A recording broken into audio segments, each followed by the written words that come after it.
Hora de conversar com Dora Kramer. Quem aqui já foi num show de mágico? Sabe aquela mágica, mágica clássica? Que o mágico entra atrás de um pano, né?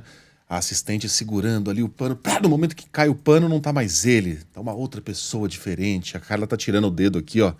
Fazendo aquela mágica de tirar o dedo. Ontem a gente viu isso.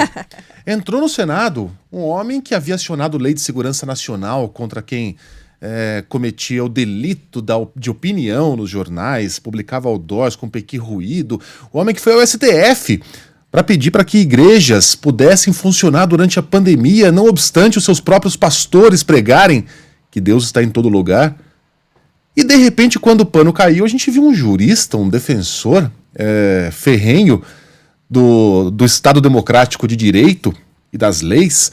Ô Dora, qual é o verdadeiro André Mendonça? Quando ele colocar a capa do Batman do STF, quem é que a gente vai ver? O ex-ministro da AGU e ex-ministro da Justiça ou aquele que estava falando ao Senado ontem? Bom dia.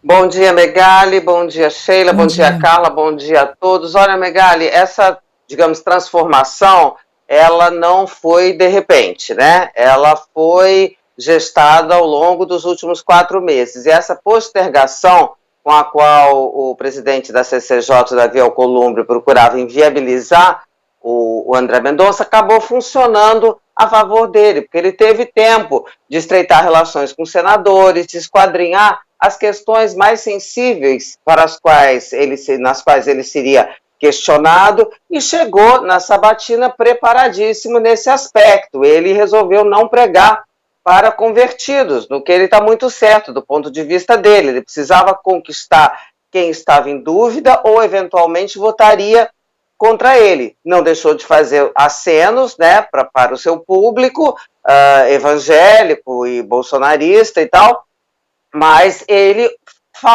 disse o que aquele pessoal de quem ele precisava para conseguir passar por essa etapa queria ouvir. E isso ele fez. Até aí, achei que o André Mendonça estava no papel dele. Quem não estava no papel adequado era o plenário da CCJ, porque os senadores se deixaram convencer com muita facilidade. Mais uma vez, a gente vê que essa sabatina não é um exame rigoroso, de forma alguma, não é? Ela pode até ter uma capa ali de questionamento. Foram colocadas as questões para as quais ele estava para responder. Isso não quer dizer que são questões que indicam que ele terá exatamente aquela posição no Supremo. Ele traçou uma linha ali de distinção entre o que é a função de um ministro de Estado, o que é a função de um magistrado da Suprema Corte. Perfeito? Ok, claro. Na Suprema Corte ele tem independência e autonomia. Como ministro de Estado, ele é demissível e está submetido a outro tipo de regra. Mas, quando você me faz essa pergunta, quem nós veremos no Supremo, você sabe perfeitamente, né, Megali, que é impossível responder, que é uma coisa que o tempo e as questões que vão sendo colocadas, isso elas dirão. Achei que, olha, os senadores... Você vê que não teve tréplica, não teve réplica. Não, foi mamão com açúcar. Ali ele fala uma coisa, faz uma profissão de fé LGBTIQI+, faz um compromisso, estabelece um compromisso e fica todo mundo ali super bem impressionado. Também fui examinar no Supremo, foi mega bem recebido, a sabatina foi ótima, um sucesso. No plenário a coisa não foi tão fácil, ele teve mais votos contra do que toda a composição dos ministros atuais, né, quando eles passaram por esse mesmo processo, mas não importa. O que importa é o resultado, e fica aí, André Mendonça, espertíssimo, deu um baile no Alcolumbre. Se alguém saiu desgastado, não foi o André Mendonça desse processo de postergação, foi o Alcolumbre, que até se viu obrigado a fazer mesuras, se derramar em gentilezas com o André Mendonça, a família dele. Claro que você tem que ser civilizado, mas ele foi ali, tinha um quê de exagero, e o André Mendonça ainda calçou uma luvinha de pelica no final quando agradeceu a imparcialidade e a gentileza do Davi Alcolumbre, uma pessoa que sequer o recebeu no gabinete e atendeu ao pedido de audiência. Então, foi assim, você se referiu a um show de mágica.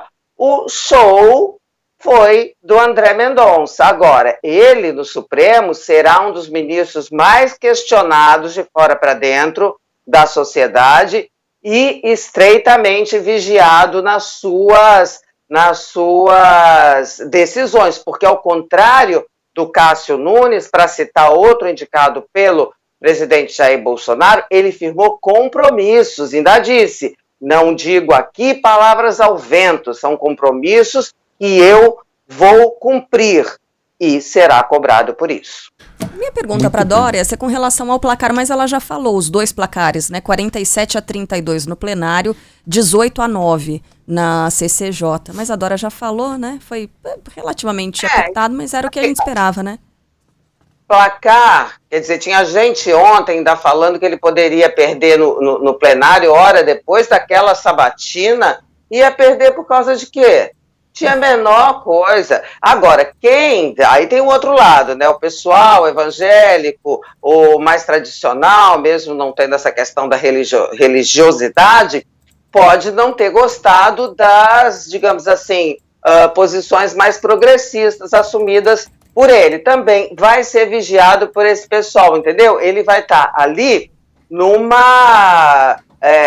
como eu disse, sob estreita vigilância e sob os dois lados. Ele adotou essa estratégia para passar por essa, o que indica que ele imaginava que pudesse ter grandes dificuldades. Está aí a necessidade do preparo, de acender, eu vou usar aqui uma expressão, mas entendam, tá? É uma coisa metafórica. Velas a Deus e ao diabo. Aqui entendido como a um lado e outro, né? Então, me pareceu que é um ministro equilibrista. Na verdade, ele foi um sabatinado equilibrista. Vamos ver como ele será, que adjetivo a gente vai poder colocar nele quando começarem a aparecer as decisões do STF. André Mendonça, hein? Era calvo e desempregado. Agora é cabeludo e ministro do STF. Topetudo ele, não? Que topete. Beijo, Dora. Até amanhã. Até amanhã nada. Hoje é quinta, até terça. Bom fim de semana. Tchau, bom fim de semana.